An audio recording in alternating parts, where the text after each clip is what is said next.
The Polynesian people who came to New Zealand some 1,000 years ago, first established themselves as the Tangata Whenua, which in the Maori language, means people of the land. Today, the indigenous Maori people make up about 14% of New Zealand's population, and the cultures past and present remain an integral part of the island nation's identity.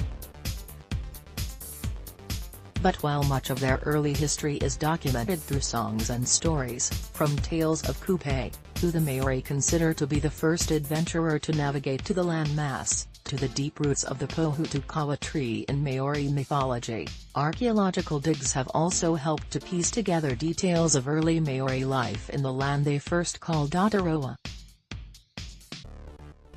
Such is the case with a recently discovered 14th-century Maori village along the country's South Pacific coastline.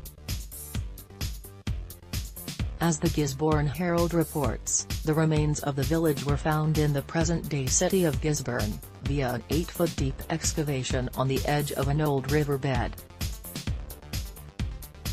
At the excavation site, University of Otago archaeologists uncovered bones of a flightless bird endemic to New Zealand called the moa, fish hooks fashioned from those bones, as well as stone tools made of obsidian and chert rocks that date back to the early 1300s.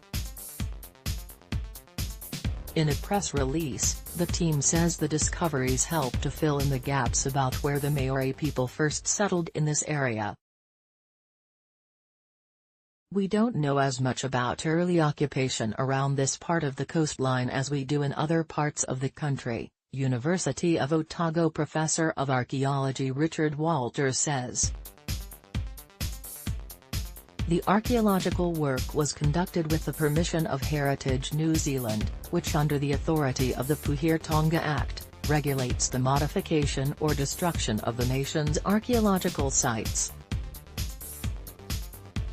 The area is of historical importance because it's believed to be the first landing place of canoes which carried Maori to the district in 1350. It's also where the first contact between Maori and British explorer James Cook took place in 1769. As the Herald reports, the excavation took place in anticipation of the development of a wharfside log yard. Given the port's location, we take the protection of these significant sites within operational areas very seriously, Andrew Gaddam, General Manager of Eastland Port Limited, which is constructing and operating the new log yard, tells the paper.